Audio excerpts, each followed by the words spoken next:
జల్దీ software job కొడదామనుకుంటురా? అయితే వీక్యూబ్ లో ట్రైనింగ్ తీసుకొని మంచి జాబ్ కొట్టేయుర్రి. వెనకడ కూడా తండ్రి ఆయుడు ఊరందరిని కాల్చుకు తినేవాడు రోజు నూతి పళ్ళెం దగ్గర అశుద్ధానికి వెళ్తున్నాడు, మల విసర్జనకి వెళ్తున్నాడు. ఏమ్మ ఇది ఎక్కడ దరిద్రం రా బాబు, ఈ భగవంతుడు తీసుకెళ్తా అనుకున్నాను. అయిపోయింది. కొడుకు వచ్చాడు, పోన్లేరా బాబు ఈ బాధలు మనకు వెళ్ళి నూతి పళ్ళెం దగ్గర దరిద్రం చేసేది లేదులే అనుకుంటే కొడుకు వచ్చి సరాసరి నూతులోనే వెళ్తాం స్టార్ట్ చేశాడంట. అట్టా ఉంది ఈనాడు పేపర్ తంతు. సిగ్గు శరం లేకుండా వాళ్లే ఎంఆర్ఓ ఇళ్ళు కలిసి పట్టాలు పంచిపెట్టారని రాస్తాడు 3 ఏళ్ల క్రితం. ఇవాళేమో దొంగ పట్టాలని చెప్పి రాస్తాడు. అన్నమే కదా తినేది. ప్రభుత్వం ఇచ్చిన ఇంటి స్థలాన్ని నిలుపుకోండి, తహసీల్దారు కమిషనరు పక్కన, నా పక్కన ఇళ్ల పట్టాలు పంచిపెడతారు, పక్కన మున్సిపల్ కమిషనర్ వీళ్ళందరూ కూడా ఉన్నారని.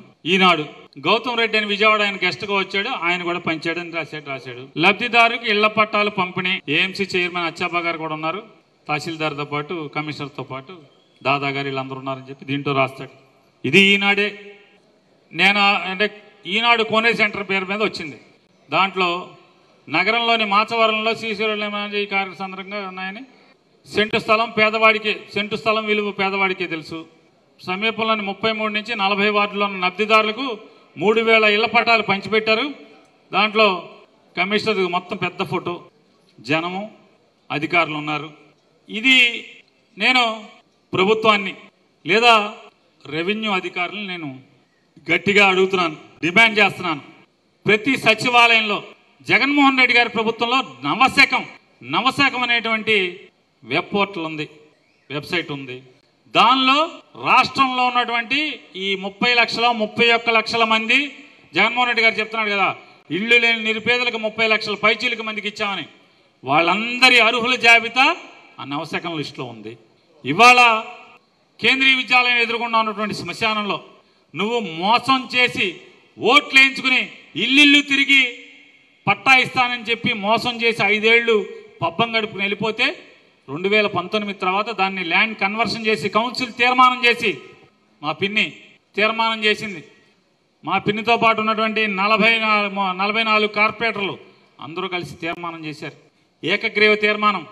ఆ తీర్మానం ఎంఆర్ఓ ఆఫీస్ పంపించి అక్కడి నుంచి ఆర్డీఓ కలెక్టర్కి వెళ్ళిన తర్వాత collector land conversion, change of land use approval ఇచ్చిన తర్వాత దాన్ని పట్టా తయారు చేసి పంచిపెట్టడం జరిగింది. దేనికి? నీ నవశకంలో ప్రతి సచివాలయంలో ఎంక్రోచ్మెంట్ లిస్టుతో సహా ప్రతి పట్టా ఎందుకు ఉంది? వచ్చేవారు నిద్రపోస్తే కొంచెం కునికేసేయండి. ప్రతి పట్టాతో సహా ఎందుకు ఉంది? మన దొంగ పట్టాలు అయితే ఎందుకు అఫీషియల్గా నీ రెవెన్యూ రికార్డ్స్లో ప్రతి లబ్ధిదారుడి పేరు 20,000 పైచీలకు, మున్సిపాలిటీలో ఉన్న 20,000 పైచీలకు లబ్ధిదారులతో పాటుగా 819 ఎంక్రోచర్స్ లిస్టు కూడా ఎందుకు ఉంది? Regularisation of encroachment unobjectionable encroachments అనే ఒక నంబర్ ఇచ్చి ఎందుకు జరిగింది అని అడుగుతున్నా. ఎవడిచ్చాడు దొంగ పట్టాలు? ఎవడికేం అవసరం? నీ ఆఫీసులో ప్రింట్ అయ్యి వస్తాయి కదా, నీ ఆఫీసులో ప్రింట్ అయ్యి వచ్చి వాళ్లే కదా ఇచ్చింది. ఇవాళ ఎంత కిరాతకంగా రాస్తాడంటే రామోజీరావు గారి కొడుకు కిట్టు పంచిపెట్టా అంట, కిట్టు కూడా ముద్దాయిగా చేయాలంట. పంచిందంతా మిగిలిపోయినాయని వాలంటీర్లు తీసుకెళ్లి పంచారు. ఎంఆర్ ఆఫీసులో ఎన్నికల కోడ్ వచ్చే ముందు రిజిస్ట్రేషన్ స్టార్ట్ చేశారు. మీకు గుర్తుంటే ఎవరైనా గుర్తులేదో లేదో. రిజిస్ట్రేషన్ ఆఫ్ అంటే ఎన్నికి 10 సంవత్సరాలు అనుభవించిన తర్వాత నువ్వేవో దాన్ని అన్యాక్రాంతం చేయకుండా ఉంటే నీ సొంత ఆస్తి అవుతుంది అనే అగ్రిమెంట్ రిజిస్ట్రేషన్ కోసం అన్ని పట్టాలు రిజిస్టర్ ఆఫీస్కి వెళ్ళినాయి. ఈ 19,000 పట్టాలు కూడా రిజిస్టర్ ఆఫీస్కి పంపించారు. ఎంఆర్ ఆఫీస్ పంపిస్తే ఎంఆర్ఓ రిజిస్టారు కలిసి చేసినట్టున్నారు. అది కదా ఎలక్షన్ ముందు జరిగింది. ఎలక్షన్ కోడ్ వచ్చే ముందు అడావుడిగా ప్రభుత్వం రిజిస్ట్రేషన్ కదా చేసింది. అందరికి గుర్తే కదా, తెలియంది ఎవడికి? దాన్ని శివరామకృష్ణ గారు అని చెప్పని ఒక ఆర్డీఓ ఆఫీసులో పనిచేసేటువంటి అత్యంత లంచగొండి ఒకడు ఉన్నాడు, భయంకరమైన లంచగొండి. అప్పుడున్న అధికారులకు చెప్పా, ఈడే మీకు లంచాలు అలవాటు చేసి మీకు గోతులు తీస్తున్నాడని అప్పుడున్న ఆర్డీఓ కూడా చెప్పాను.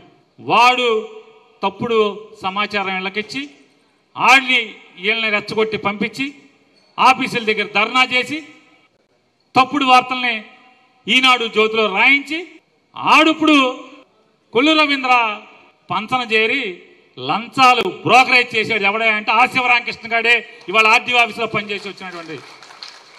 వాళ్ళ తరపున లంచాలు తిని ఏజెంట్గా పనిచేసి కొల్లు రవీంద్ర తరపున లంచాలు తిని నెలవారీ డబ్బులు తీసుకుని లంచగొండిగా ఏజెంట్గా పనిచేసిన ఆడే ఇవాళ శివరామకృష్ణ గాడే మంత్రి దగ్గర బ్రోకర్గా పనిచేస్తున్నాడు కొల్లు రవీంద్ర దగ్గర.